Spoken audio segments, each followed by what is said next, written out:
Fistula treatment plan பண்ணும்பொழுது கண்டிப்பாக ஒரு எம்ஆர்ஐ ஸ்கேன் எடுத்து தீரணும். எம்ஆர்ஐ ஸ்கேன் வந்து உங்களுடைய ஃபிஸ்டுலா டயக்னோசிஸை ஆகட்டும், அதனுடைய ட்ரீட்மெண்ட் பிளானிங் அண்ட் அவுட்கம்மை எக்ஸ்டென்சிவாக அது வந்து வழிநடத்தும்.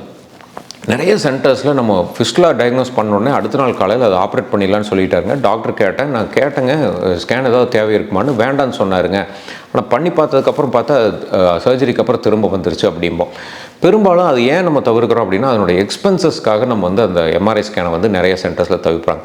பட் அது ஒரு பெரிய எக்ஸ்பென்சஸாக நினைக்காம அது பண்ணிக்கிறதுனால என்ன அட்வான்டேஜ் அப்படின்னா, கண்டிப்பாக அந்த ஃபிஸ்டுலாவோட இன்டர்னல் ட்ராக் எங்கே இருக்குன்னு தெரியும், எக்ஸ்டர்னல் ட்ராக் எங்கே இருக்குன்னு தெரியும், எந்த ரூட் வழியாக அது ரெண்டு கனெக்ட் ஆகுதுங்கிறது தெரியும்.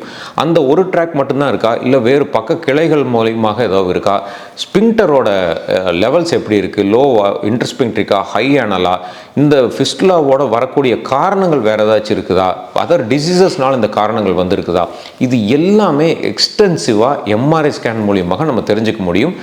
நம்ம தெரிஞ்சுக்கிறதுங்கிறத விட நம்மளுடைய டாக்டர், சர்ஜன் யார் அதை ஆப்ரேட் பண்ணுறாங்களோ அவங்களுக்கு இந்த கிளியர் பிக்சர் இருந்ததுன்னா சர்ஜிக்கல் அவுட்கம் கண்டிப்பாக நல்லா இருக்கும். அதனால் எம்ஆர்ஐ ஸ்கேன் ஃபிஸ்டுலா ட்ரீட்மெண்ட்டில் ஒரு மிகப்பெரிய ஒரு பங்கு வகிக்குங்கிறத நம்ம தெரிஞ்சுக்கணுங்க.